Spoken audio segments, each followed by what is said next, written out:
Student, आज का अपना टॉपिक है प्रिवेंटिव साइकेट्री। इसके अंदर फर्स्ट देखते हैं अपने origin of concept of prevention. पहले ये माना जाता था कि जो भी मेंटल इलनेस होती है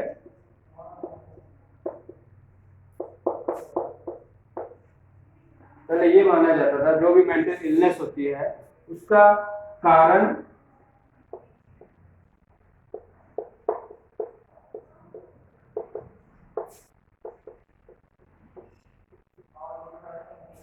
सिर्फ ऑर्गेनिक ब्रेन डिसऑर्डर है। जो भी मेंटल डिसऑर्डर होता है उसका कारण ऑर्गेनिक ब्रेन डिसऑर्डर है। बट बाद में 1913 के अंदर स्विस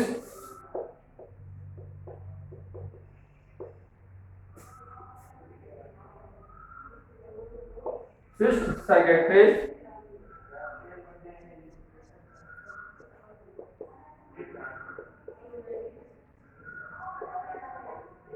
एडोल्फ मेयर 1913 में स्विस साइकेट्रिस्ट एडोल्फ मेयर जो एक साइकेट्रिक डॉक्टर थे, इन्होंने बताया कि मेंटल इलनेस के बहुत से मल्टीपल फैक्टर होते हैं।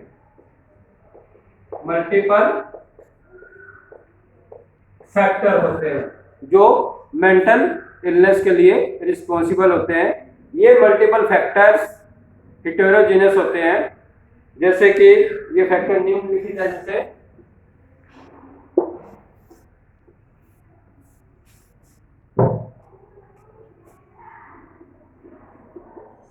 Social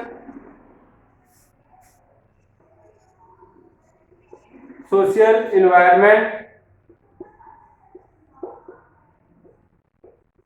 interpersonal habit,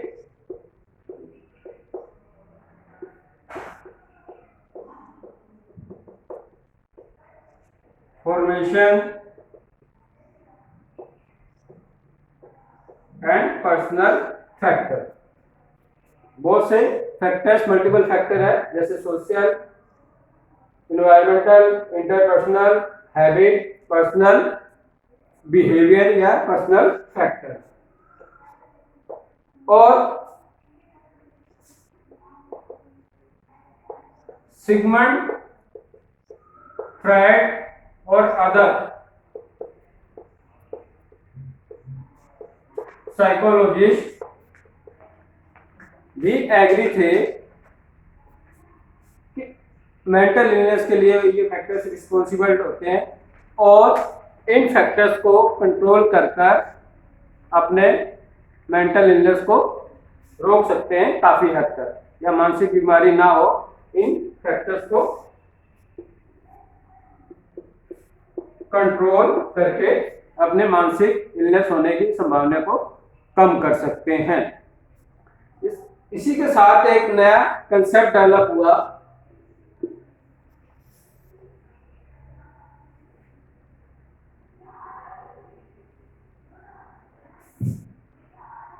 new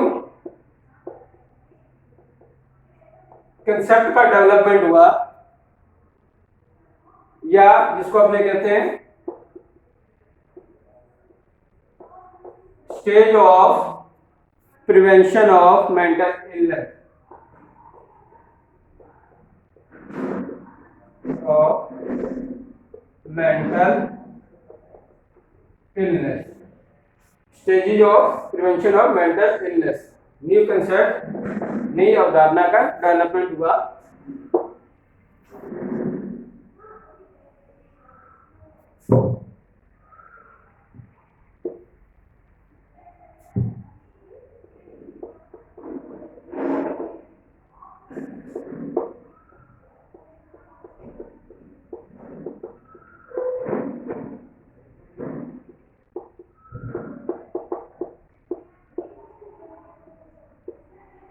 three stage होते हैं, आपको पता है, प्राइमरी, सेकेंडरी एंड टर्सरी। तो फर्स्ट है primary prevention, primary prevention. Primary prevention यानी प्राथमिक रोकथाम। प्राइमरी प्रिवेंशन के अंदर अपने होने से पहले, बीमारी के होने से पहले रोकना या इसकी इंसिडेंस रेट को कम करना, यानी बीमारी को पहले होने से रोकना और इसकी इंसिडेंस रेट को कम करना, और इसके जो भी positive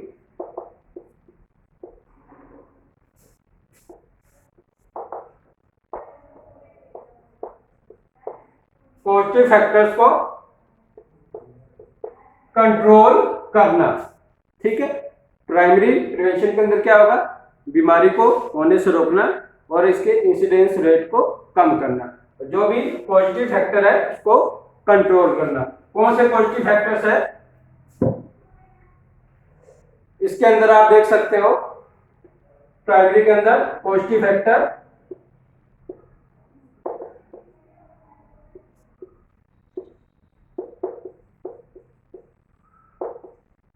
biological factor,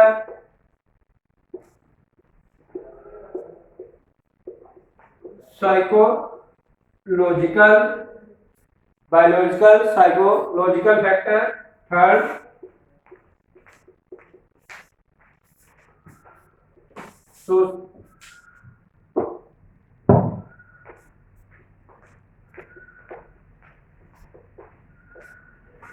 socio cultural factor,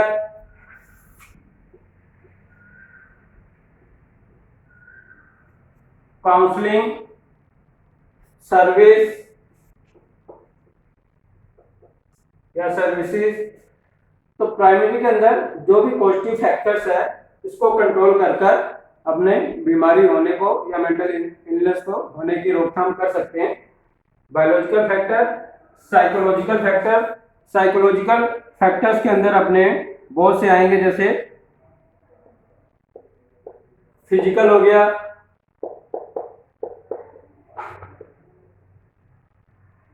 intellectual हो गया, physical, intellectuals, emotionals,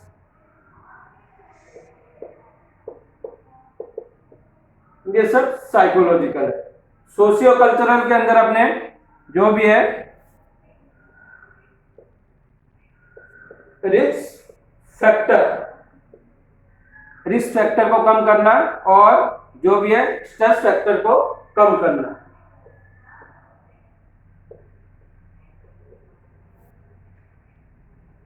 risk factor और स्ट्रेस फैक्टर को कम करना। नेक्स्ट है काउंसलिंग। काउंसलिंग सर्विस के अंदर school counselling, marriage counselling, sex counselling और जेनेटिक काउंसलिंग करते हैं। और फिफ्थ वन है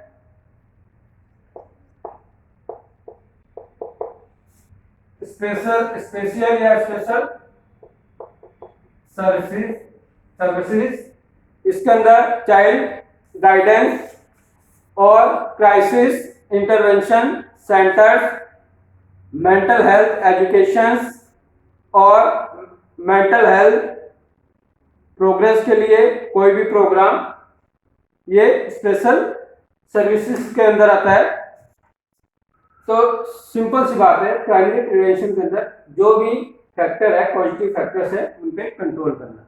और पॉजिटिव फैक्टर्स पे अपने लोग कंट्रोल कर लिया तो कोई भी इलनेस होने से बच सकता है, या इलनेस की जो भी इंसिडेंस है उसको कम कर सकते हैं, या बीमारी होने की, सेपरेट होने की या बीमारी होने की संभावना बहुत कम होगी। इसमें पॉजिटिव फैक्टर कौन से? Biological, psychological, socio cultural, counselling and special services. Next one है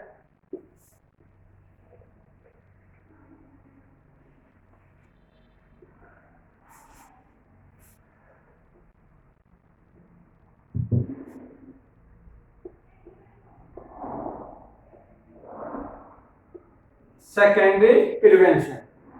पहला था प्राइमरी और ये है सेकेंडरी प्रिवेंशन। द्वितीय रोकथाम के अंदर अपने इसके अंदर बीमारी को जल्दी आइडेंटिफाई करना और उसका ट्रीटमेंट करना। बीमारी को जल्दी आइडेंटिफाई करना और उसका ट्रीटमेंट करना। और जो भी सेकेंडरी प्रिवेंशन के अंदर जो भी बीमारी का ड्यूरेशन है उसको रिड्यूस करना, कम करना, जो भी बीमारी है उसको रिड्यूस करना। इसके बहुत से कंपोनेंट होते हैं सेकेंडरी प्रिवेंशन का। सेकेंडरी प्रिवेंशन समझ में आ गया होगा, यानी जो भी बीमारी है उसका आइडेंटिफाई करना एंड रोकथाम करना, और जो भी उसका ड्यूरेशन है इलनेस का वो भी बहुत कम करना। तो इसके अंदर बहुत से कंपोनेंट है, जैसे स्क्रीनिंग किसकी करेंगे, पॉपुलेशन की। पॉपुलेशन की करेंगे अपने, तो अपने को पता चल जाएगा। स्क्रीनिंग करोगे तो जनसंख्या का नियमित स्क्रीनिंग करेंगे अपने पॉपुलेशन का, तो अपने को ये चीज पता चल जाएगी। नेक्स्ट है क्राइसिस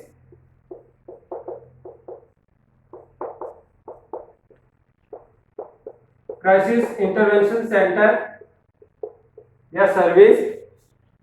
जो भी क्राइसिस इंटरवेंशन सर्विस है या सेंटर है, टाइमली वर्क करना, टाइम टू टाइम। और नेक्स्ट इसके अंदर सेकेंडरी प्रिवेंशन में क्या करना है, मेंटल हेल्थ एजुकेशन प्रोवाइड कराना है, और जो भी नर्सिंग प्रोफेशन से रिलेटेड पर्सन है उनको मेंटल हेल्थ एजुकेशन प्रोवाइड करना या ट्रेनिंग देना। ये अपना सारे इसके अंदर सेकेंडरी के अंदर आएंगे, कंपोनेंट के अंदर। पॉपुलेशन की स्क्रीनिंग करना, crisis intervention, mental health education देना, ट्रेनिंग देना, ये सब सेकेंडरी प्रिवेंशन के अंदर अपने करेंगे।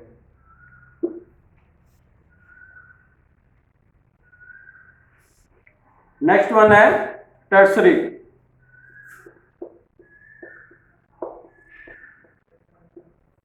Tertiary prevention. टर्सरी प्रिवेंशन के अंदर जो भी अकरेंस को है बीमारी की रीअकरेंस को कम करना, या पूरा दोबारा वो बीमारी ना हो उसकी रीअकरेंस को कम करना, और जो भी रेजिडुअल डिफेक्ट है उसकी भी पॉसिबिलिटी को कम करना। इसके अंदर बहुत सी चीजें अपने करते हैं टर्सरी प्रिवेंशन के अंदर, जैसे कि अपने इंटेंसिव केयर, सघन देखभाल, इंटेंसिव केयर, पेशेंट की इंटेंसिव केयर, रिहैबिलिटेशन,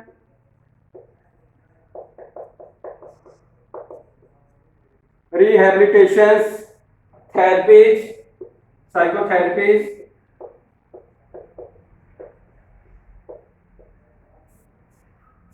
जो भी साइकोथेरेपीज है उनका, ये सभी अपने टर्सरी प्रिवेंशन में करेंगे। इन सभी के अंदर सबसे इंपॉर्टेंट है रिहैबिलिटेशंस। रिहैबिलिटेशंस का अर्थ वह प्रोसेस है जो अनहेल्दी पेशेंट को दोबारा ओरिजिनल स्टेज में लाती है, या क्रोनिक इल पेशेंट के साथ साथ ठीक हो रहे पेशेंट को भी रिकवरिंग पेशेंट के लिए भी जरूरी है। इसके अंदर रिहैबिलिटेशन के अंदर बहुत से प्रोसेस, बहुत सी एक्टिविटीज करते हैं, जैसे पेशेंट और उसके फैमिली मेंबर को हेल्प करना, फिजिकल थेरेपी जैसे ड्रग ईसीटी प्रोवाइड कराना, ऑक्यूपेशन थेरेपी वो प्रोवाइड कराना, speech therapy, shelter workshop training देना, पर्सनल फिजियोथेरेपी प्रोवाइड करना, regular OPD, home care, community homes में day care, weekend care centre, ये सभी अपने रिहैबिलिटेशन के अंदर आते हैं। ये सारे अपने वर्क होते हैं रिहैबिलिटेशन के अंदर। तो टर्सरी के अंदर अपने यही काम है कि अपनी किसी भी इलनेस की रीअकरेंस दोबारा ना हो, ठीक है, और जो भी रेजिडुअल डिफेक्ट है उसकी पॉसिबिलिटी को कम करना। तो इसके अंदर अपने जो भी है पेशेंट का तुरंत केयर करना, रिहैबिलिटेशंस प्रोवाइड करना, फॉलोअप आफ्टर केयर के लिए मोटिवेट करना, इंडिविजुअल ग्रुप साइकोथेरेपी देना, इंटरवेंशन सर्विस प्रोवाइड करना, occupational therapy, industrial therapy, recreational therapy, ये सभी प्रोवाइड करना टर्सरी के अंदर। और इन सभी के अंदर सबसे इंपॉर्टेंट है रिहैबिलिटेशन। रिहैबिलिटेशन यानी पेशेंट को पुनः दोबारा अपनी ओरिजिनल स्थिति में लाना, यानी जो उसकी पुरानी स्किल है उसको भी डेवलप करना और न्यू स्किल है उसको भी डेवलप करना।